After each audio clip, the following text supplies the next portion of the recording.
હાલો ખેડૂત મિત્રો, નમસ્કાર.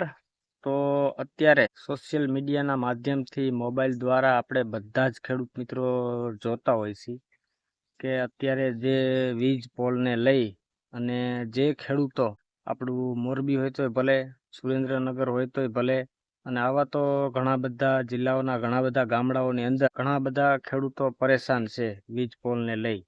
પણ આ પરેશાની આમ કહેવતમાં કીધું છે ને કે વિશીની વેદના જેને કઈડે એને જ ખબર પડે. એટલે જેના ખેતરમાં પોલ આવ્યો હોય, જેની કાળજા જેવી જમીન હોય, એની ઉપર ગાડીઓ, મોટા મોટા એવા ટ્રકો અને મશીનરીઓ જે પાથરવામાં આવી હોય એને જ ઈ વેદનાની ખબર હોય, આપણને ન ખબર હોય.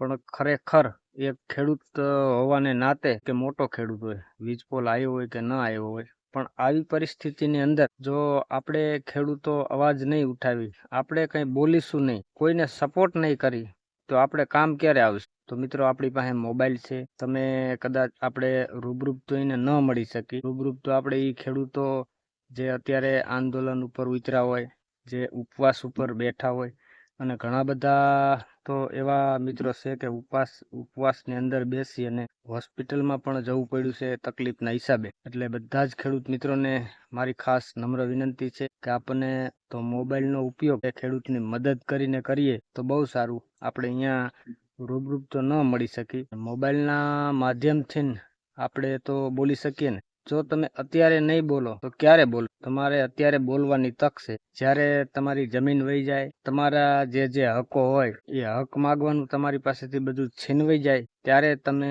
બોલો તો એ શું કામનું? એટલે આપણો હક છે, આપણે બોલવાનો હક છે, આપણે માગવાનો અધિકાર છે. આપણી જમીનો છીનવાતી હોય, આપણી જમીનોની અંદર જેમ ફાવે મન ફાવે તેમ મોટી મોટી ગાડીઓ અને ટ્રકો કે જે કાંઈ મશીનરી હોય એનાથી જે પાક હોય, ઊભા પાકની અંદર નુકસાની કરતા હોય, ત્યારે આપણે બોલવું જોઈએ. આપણે તો અત્યારે મોબાઈલ લઈને કઈ નકરી રીલ્સો જોવી અને મોબાઈલમાં જોઈને કઈ નકરી વાતું ન કરાય. એટલે મોબાઈલના માધ્યમથી પણ તમે બધા ખેડૂત મિત્રોને સાથ સહકાર અને સપોર્ટ આપી શકીશ. તો હું પણ એક ખેડૂત છું અને મારો પણ હક છે, મારો પણ અધિકાર છે. હું તો બોલીશ. અત્યારે નહીં બોલું તો ક્યારે બોલીશ? જય જવાન, જય કિસાન.